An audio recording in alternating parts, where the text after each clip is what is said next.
Irmãos, graças e paz, amém? Então vamos abrir, irmãos, em 1 Coríntios, capítulo 12.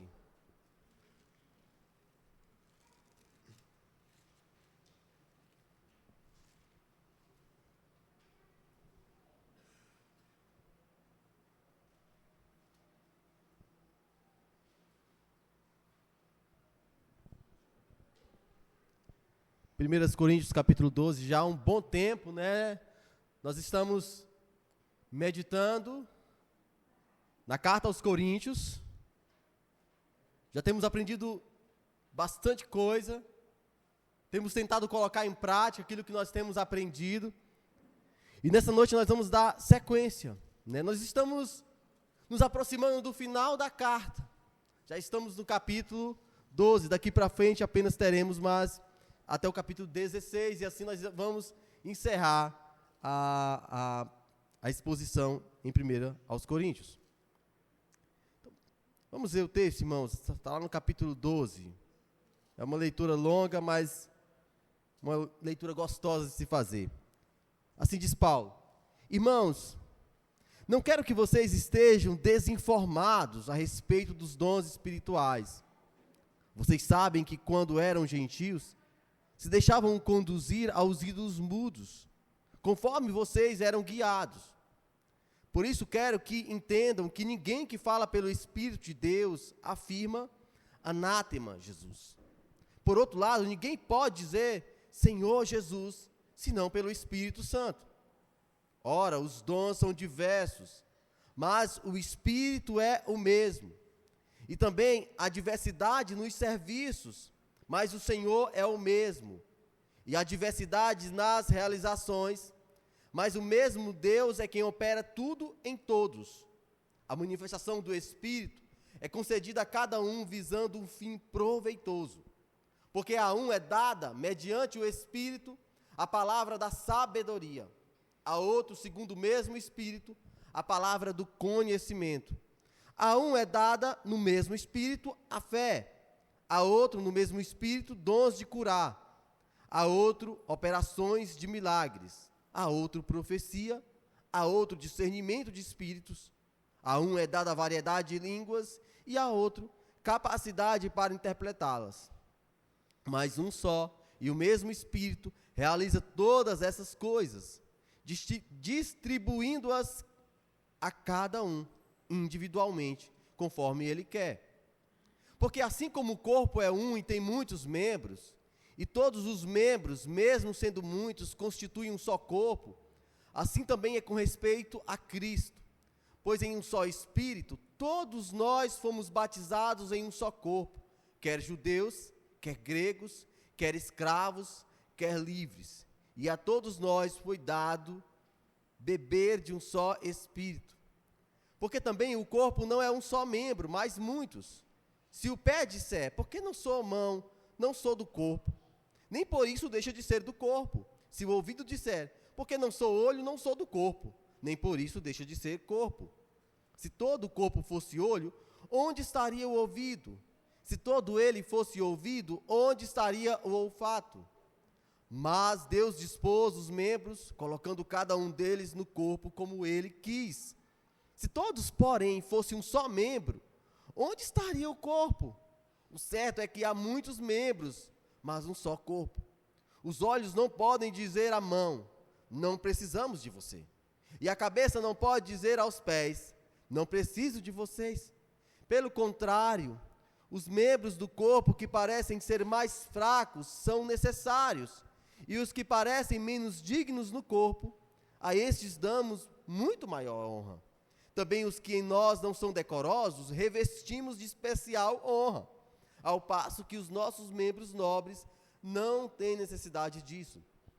Contudo, Deus coordenou o corpo, concedendo muito mais honra àquilo que menos tinha, para que não haja divisão no corpo, mas para que os membros cooperem com igual cuidado em favor uns dos outros. De maneira que se um membro sofre, todos sofrem com ele. Se um deles é honrado, todos os outros se alegram com ele.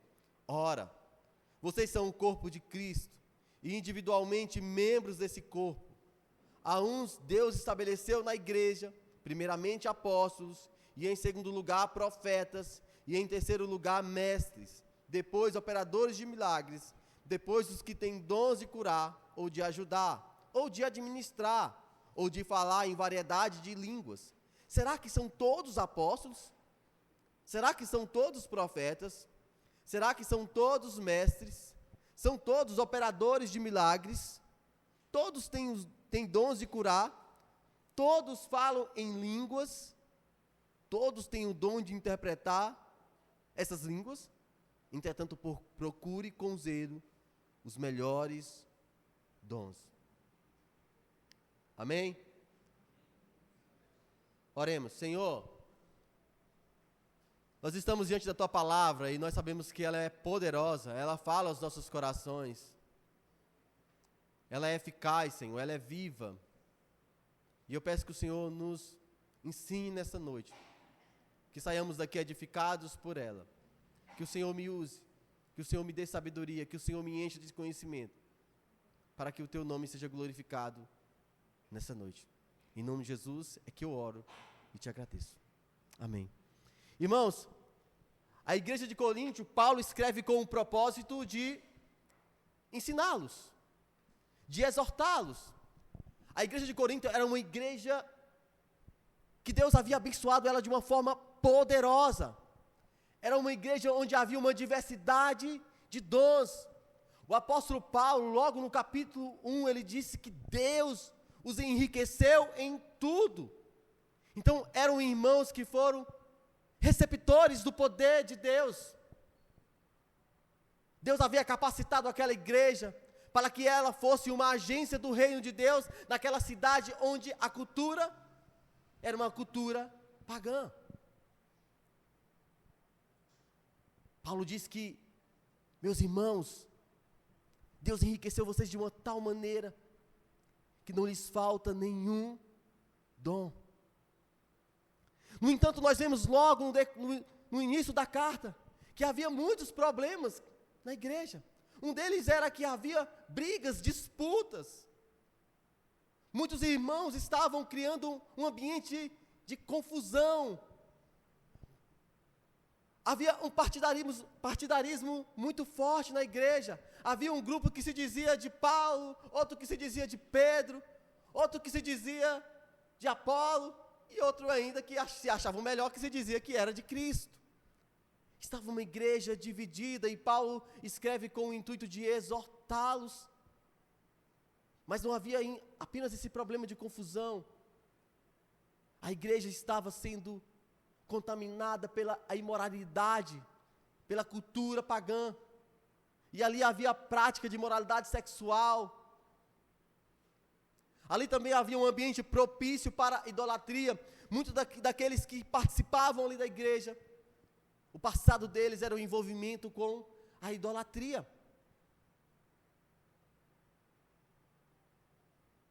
Há naquela igreja também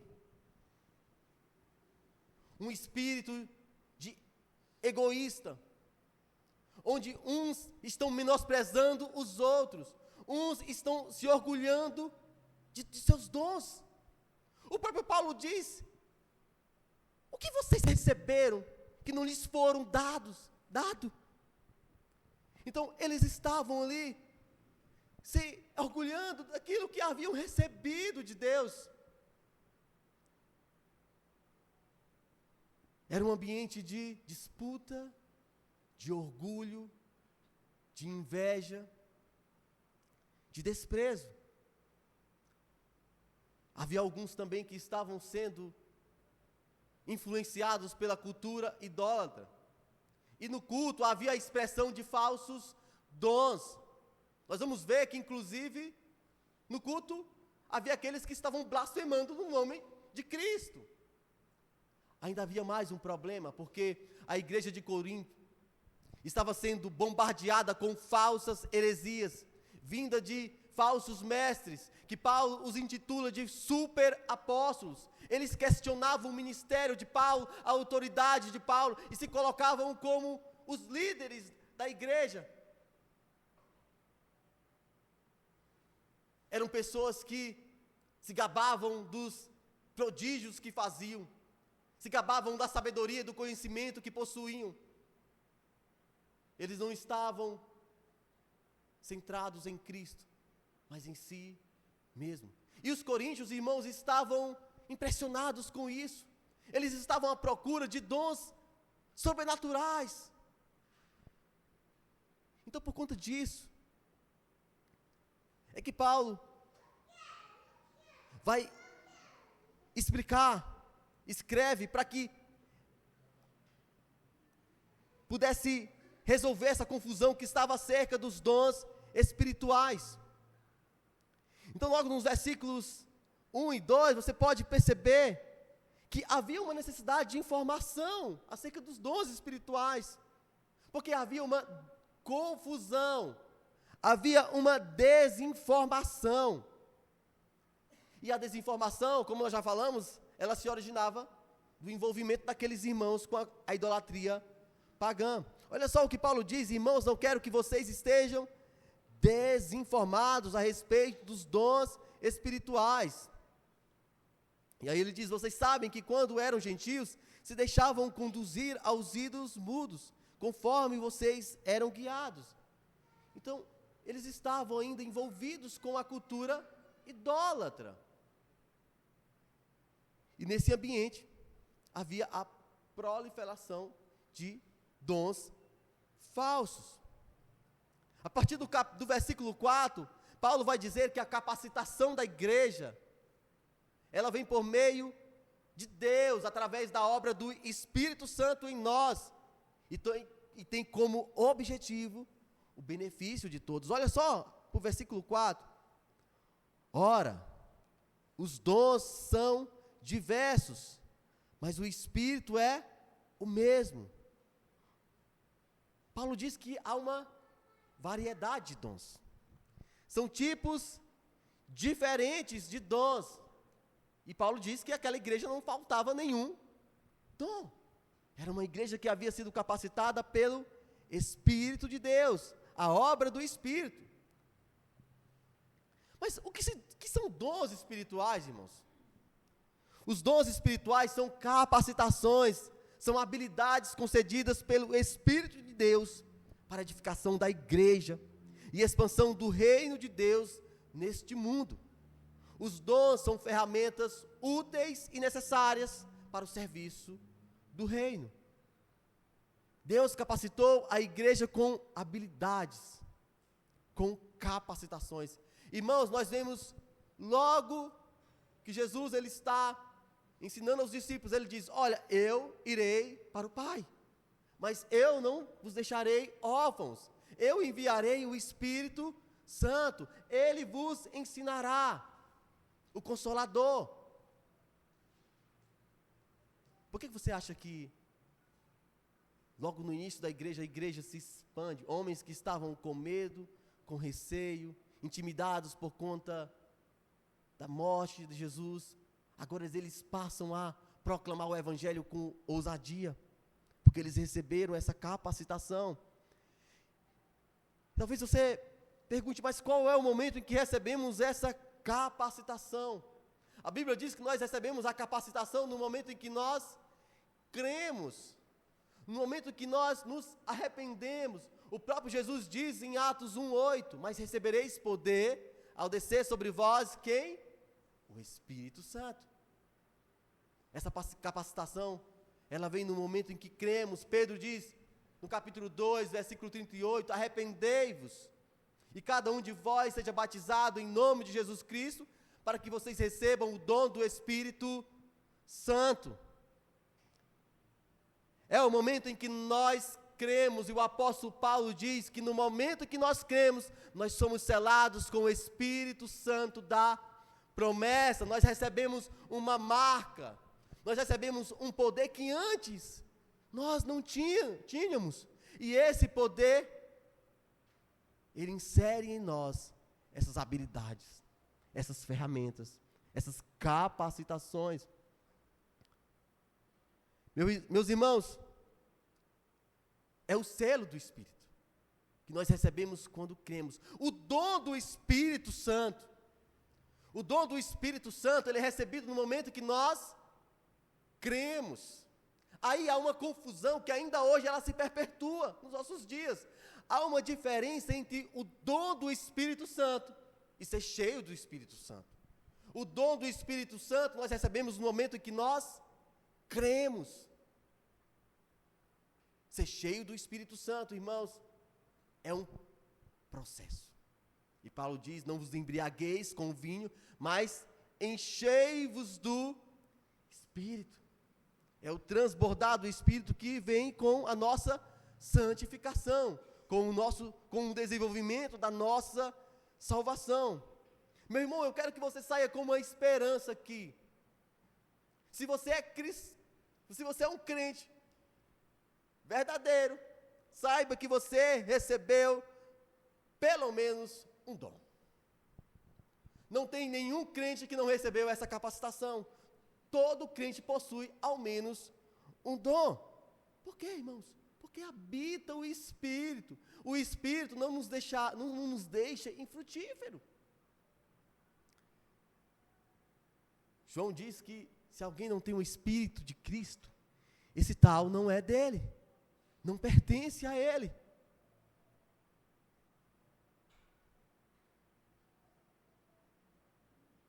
O Espírito, ele capacitou a igreja com tipos diferentes de dons. Pedro diz que é a atuação da multiforme graça de Deus. É a graça de Deus que nos concedeu essas habilidades.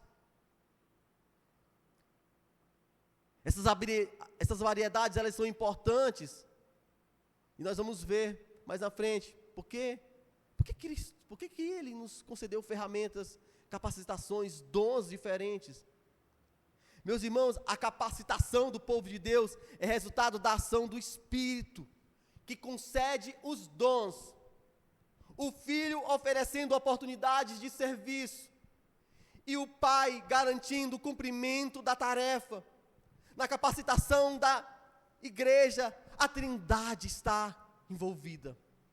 Assim como na criação do universo, o Pai, o Filho e o Espírito Santo estavam reunidos com um só propósito. Também na capacitação da igreja, eles estão envolvidos numa mesma finalidade.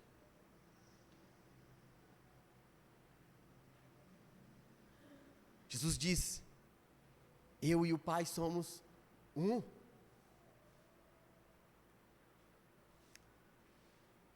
Os coríntios não haviam entendido qual era a finalidade dos dons. Muitos estavam se orgulhando de possuírem dons sobrenaturais.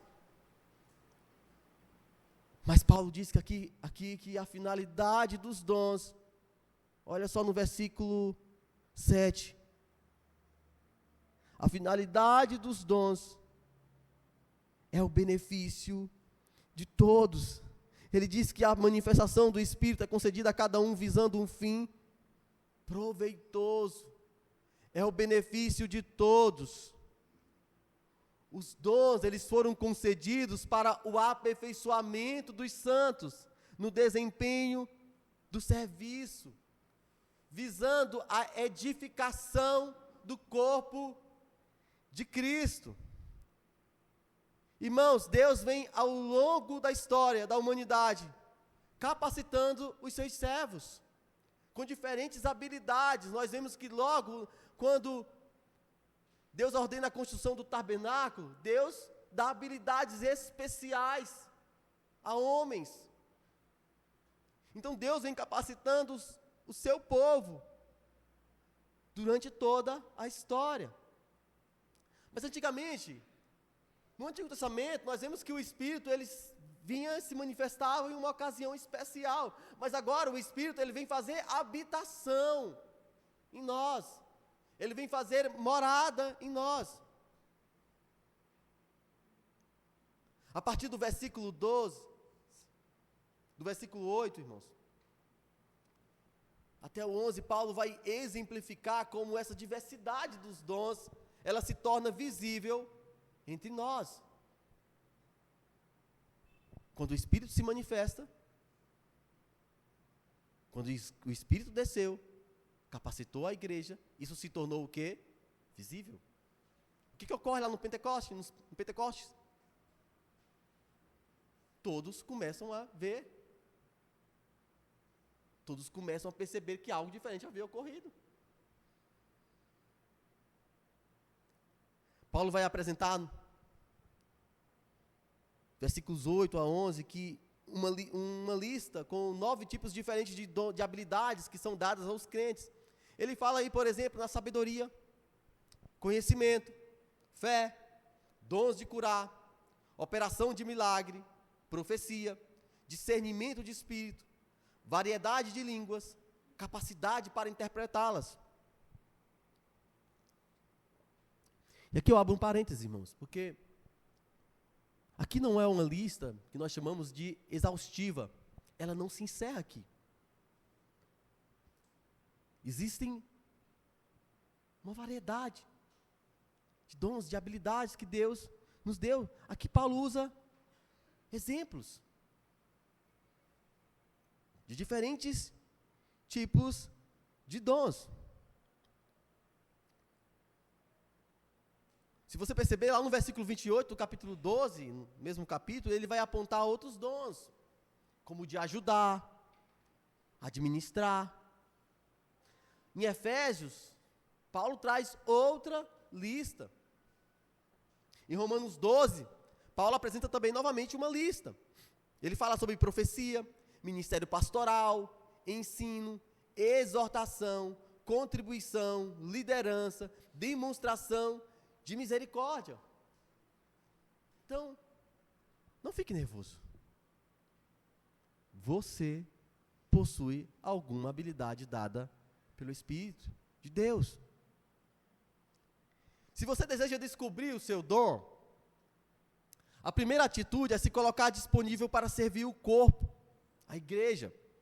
Os nossos irmãos serão, em muitos casos, os primeiros a identificar em nós as habilidades que nos foram transmitidas.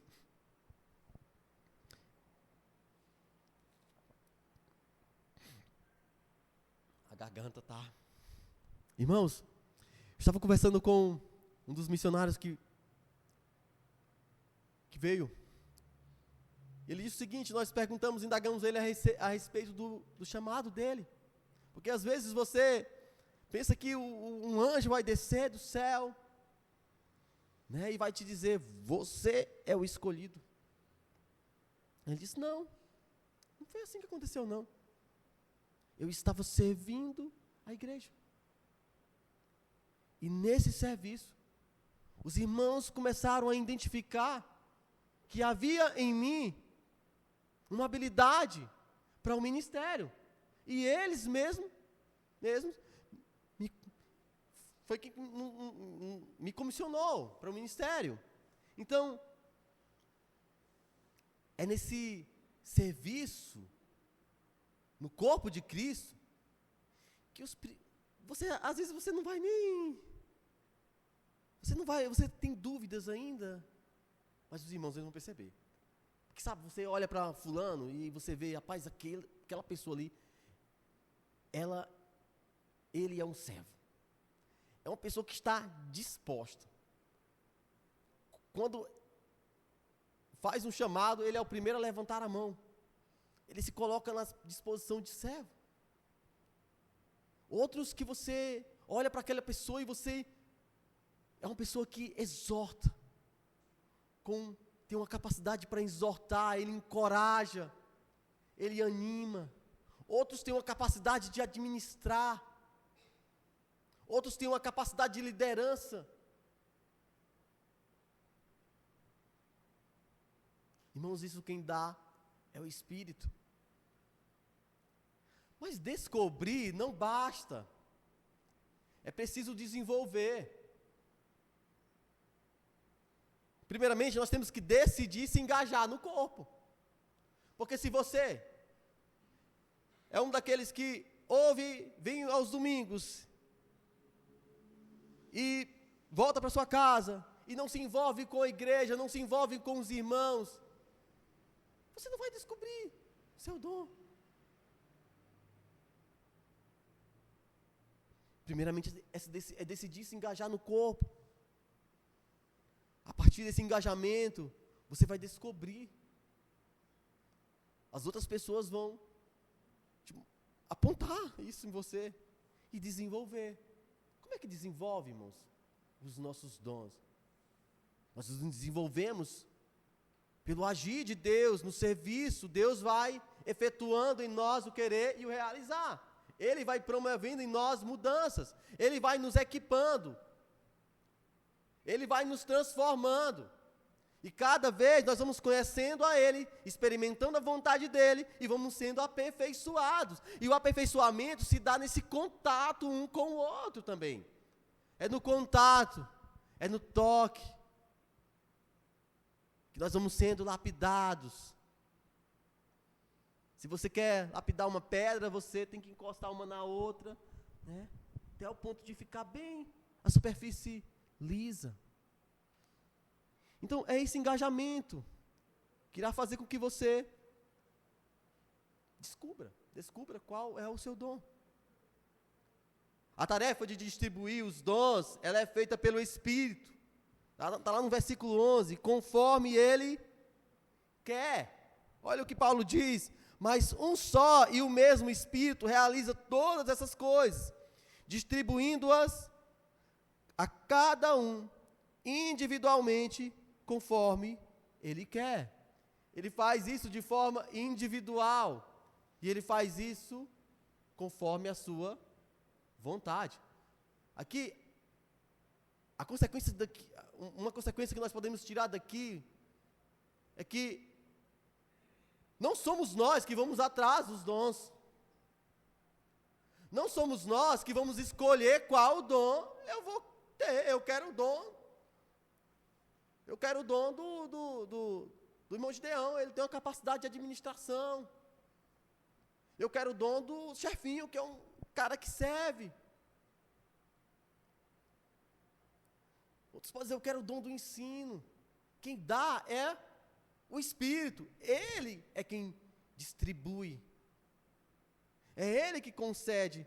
Você vai ver que na história da igreja, como o Espírito vai fazendo, realizando isso, equipando o povo de Deus com habilidades diferentes. Então, é Ele quem distribui. Irmãos, para refletir, uma reflexão. Às vezes nós não temos interesse em descobrir os nossos dons, porque nós estamos fugindo de responsabilidade. Porque nós estamos envolvidos em nossos próprios interesses. Se envolver com o reino de Deus é custoso, é trabalhoso e requer de nós muitas renúncias. Veja como Cristo se envolveu. Veja como Ele se doou. Quando Ele estava cansado, mesmo assim Ele estava servindo. Ele não mediu esforços. Certa vez os discípulos chegaram até ele disse, a minha comida consiste em fazer a vontade do Pai. Então Cristo, Ele é o nosso exemplo. Ele não fugiu da sua responsabilidade, mesmo sabendo que a sua recompensa era a morte, e a morte de cruz. Nós trabalhamos hoje na EBD, como o nosso Cristo, como o nosso Salvador, Ele foi humilhado, condenado, como um malfeitor, mesmo estando tudo já arquitetado por Deus, mas Ele não fugiu da sua responsabilidade. Ele, Deus meu, por que me desamparaste? Mas Ele está ali disposto a cumprir a vontade do Pai, que seja feita a tua vontade. Então Ele não fugiu. Nós não podemos fugir das nossas responsabilidades. Se Deus nos deu um dom, a consequência é a responsabilidade.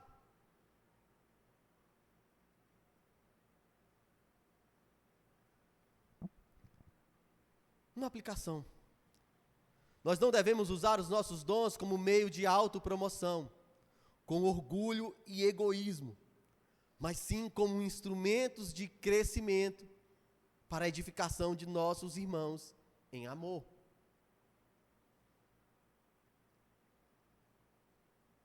A partir do versículo 12, Paulo, ele usa o exemplo do corpo humano, que apesar de muitos membros, é um só, para afirmar a unidade da igreja, o corpo de Cristo. Olha só o que ele diz no versículo 12. Porque assim como o corpo é um e tem muitos membros, e todos os membros, mesmo sendo muitos, constituem um só corpo, assim também é com respeito a Cristo. Nós sabemos, não precisamos ser biólogos, médicos, veterinários. Sabemos como é o corpo. O corpo são muitos membros, interligados. É um conjunto, mas é um só corpo. Da mesma forma é a unidade da igreja, que apesar de muitos, é um corpo.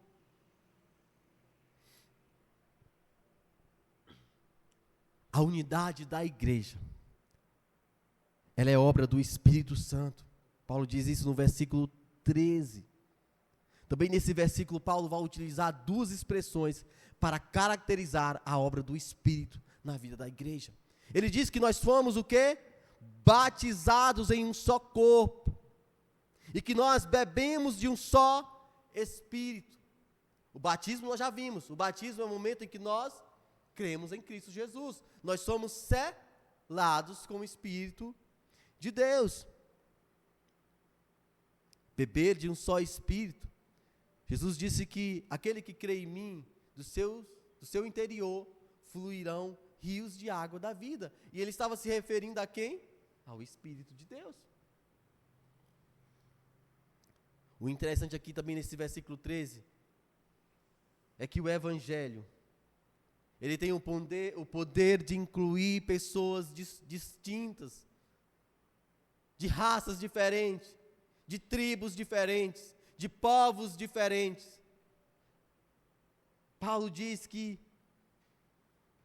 pois em um só Espírito todos nós somos batizados em um só corpo, quer judeus, quer gregos, quer escravos, quer livres. No momento em que nós cremos nele, irmãos, nós somos participantes do corpo. Aqui me veio logo uma imagem, lá que sai lá em Apocalipse, que povos de toda raça, língua e nações diante do Cordeiro de Deus. Então é o poder inclusivo do Evangelho. O Evangelho, de fato, ele inclui, porque ele inclui pecadores, miseráveis.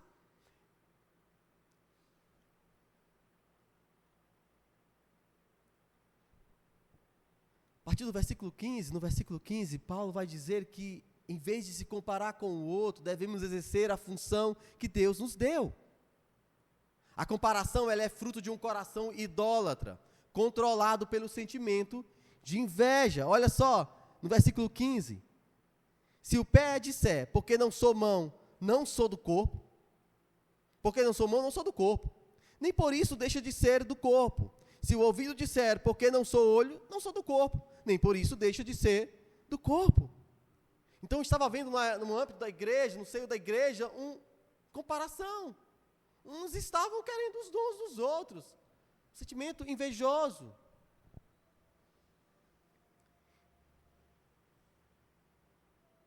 Quando nos comparamos com os outros, irmãos, é porque o nosso coração está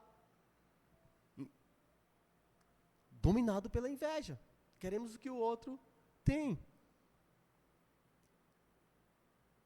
Assim como cada membro foi inserido no corpo, no seu devido local e com a devida função, Deus inseriu e capacitou cada crente de acordo com a sua vontade. Está lá no versículo 18. É Ele que distribui. Olha só, no versículo 11 ele diz que o Espírito concede conforme Ele quer. No versículo 18 ele diz que Deus distribui a quem Ele quer, conforme Ele quer. Ou seja, a Trindade, Deus Pai, Deus Filho e Deus Espírito Santo, capacitando a igreja. Então, Irmãos, cada parte do nosso corpo foi colocada no seu devido local, com sua devida função.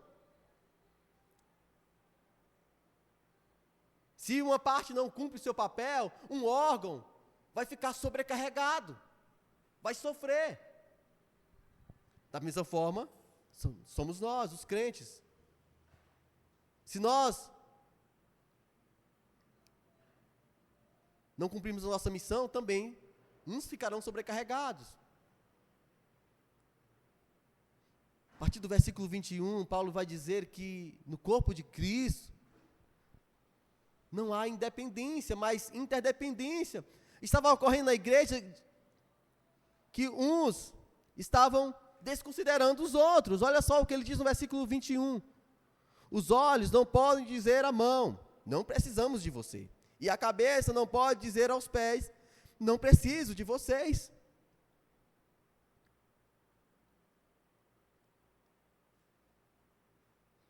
Estava havendo um desprezo.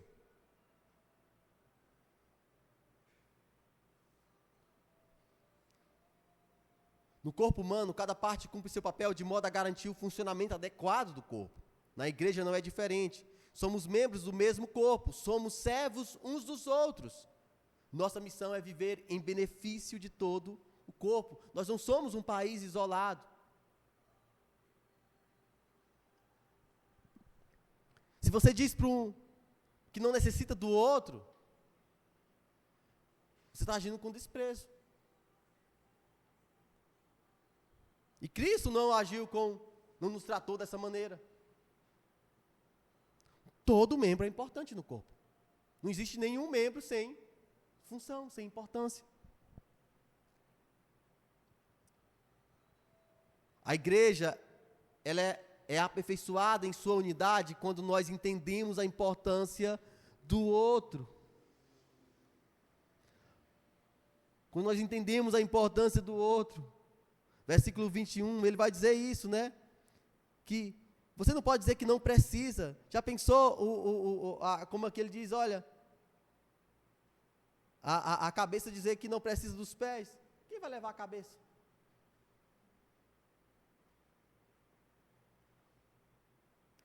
Aquele que planejou e estabeleceu o corpo, a sua igreja, ele o fez de maneira coordenada, organizada, harmônica. É um trabalho em conjunto e possui objetivos comuns. E ele fez isso com um objetivo, para que não houvesse divisão no corpo, mas sim comparação. Olha só o que ele diz no versículo 25. Para que não haja divisão no corpo, mas para que os membros cooperem com igual cuidado em favor um dos outros. Então Deus equipou a igreja com diferente capacitação e um dependendo do outro. Um depende do outro. Essa dependência, ela tem um propósito. É para que eu não chegue e diga, eu não preciso do Ebenezer. Com espírito orgulhoso, diga, não preciso do chefinho.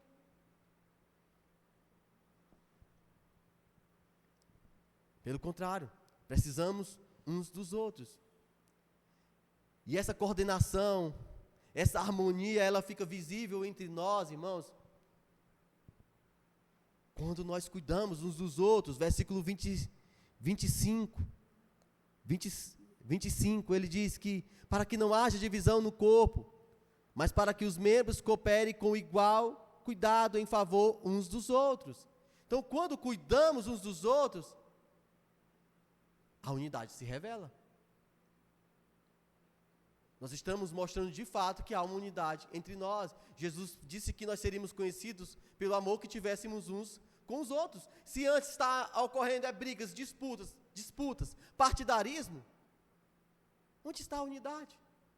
Paulo diz para a igreja, rogo-vos, pois, irmãos, que penseis a mesma coisa, que estejais unidos no mesmo propósito. Essa coordenação e cooperação, ela é vista quando nós sofremos com o outro. Está lá no versículo 26. De maneira que se um membro sofre, todos sofrem com ele. Se uma parte do corpo sofre, a sua cabeça você está com dor de cabeça, todo o seu corpo vai sentir as consequências. Na igreja também é da mesma maneira. Deve ser. Quando um membro está sofrendo, todos os outros também sofrem. Às vezes isso não se torna visível, irmão. Mas fomos parte de um corpo de Cristo. Já pensou? O rim lá sofrendo, se acabando lá, e o filho dizendo, comemorando. Irmão, comemorando o sofrimento do outro. Já pensou você comemorando, quando o outro perde, você comemora? Só os vascaínos, às vezes, que o Flamengo ganha e querem comemorar. Na verdade, todos os times, né, torcem contra o Flamengo, né? Aí quando o Flamengo perde, todo mundo comemora. No ambiente da igreja não pode ser assim. Paulo diz em Romanos que nós devemos chorar com os que choram, se alegrar com os que se alegram. A unidade da igreja, a cooperação, a coordenação, ela é vista quando nós nos alegramos com o outro. Irmão, sabe às vezes como é fácil identificar se alguém está torcendo por você? É quando você ganha alguma coisa. Porque quando às vezes o outro ganha e você fica com aquela inveja, aquele sentimento começa a tomar conta da sua vida. Aqui o que estava ocorrendo era que uns estavam dizendo, uns estavam pensando, não estavam se alegrando com o dom que o outro tinha, a capacidade que o outro tinha. A unidade da igreja deve refletir a unidade do Pai, do Filho e do Espírito Santo. Nós somos alvos do cuidado,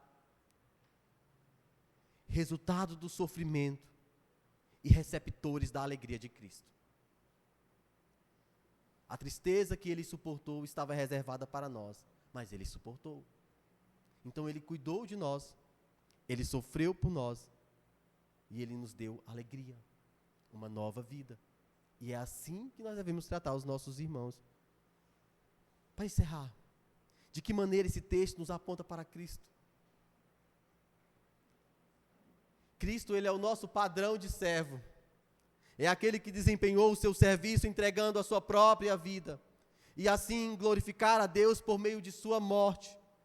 O seu serviço foi baseado em amor e entrega. Ele é aquele que cuida e alimenta a sua igreja. É nele, irmãos, que de fato estão escondidos todos os tesouros da sabedoria e do conhecimento. É nele que reside todas as coisas, a plenitude dos tempos. É aquele que todas as coisas convergem. Ele é o cabeça da igreja, ele é o comandante, ele é o Senhor, o nosso Salvador. Ele é aquele que subiu às alturas, levando o cativeiro e distribuindo dons aos homens. Foi ele, foi por meio dele e é para ele. Por isso nós devemos utilizar os nossos dons para o seu louvor. No uso de nossos dons devemos olhar para ele, o modelo de perfeição, para que sirvamos uns aos outros como sacrifício vivo, santo e agradável a Deus. Isso sim é um culto a Deus, isso sim é celebração a Deus. O uso dos nossos dons, irmãos, deve visar a glória de Deus, pois dele e para ele são todas as coisas. Dele e para ele são todas as coisas. Aquele que foi o nosso padrão de servo, o nosso exemplo de perfeição. Aquele que não julgou ser superior, antes se esvaziou de si mesmo, assumiu uma morte horrenda. É para ele. E Deus o exaltou sobremaneira, e lhe deu um nome que está acima de todo nome. Que Deus nos ajude, para que no uso dos nossos dons, das nossas habilidades, não façamos com orgulho, mas passamos para a glória dele. Oremos. Senhor, nós te louvamos pela tua palavra. É ela que fala. É o teu Espírito. Nós te agradecemos pelo o privilégio de termos recebido essas capacitações. Nós te agradecemos pela tua igreja. Nós te agradecemos pelo teu povo. Nós te louvamos pelas nossas vidas, pelo teu amor. Abençoa as nossas vidas mais uma vez, Pai. Em nome de Jesus é que eu oro e te agradeço. Amém.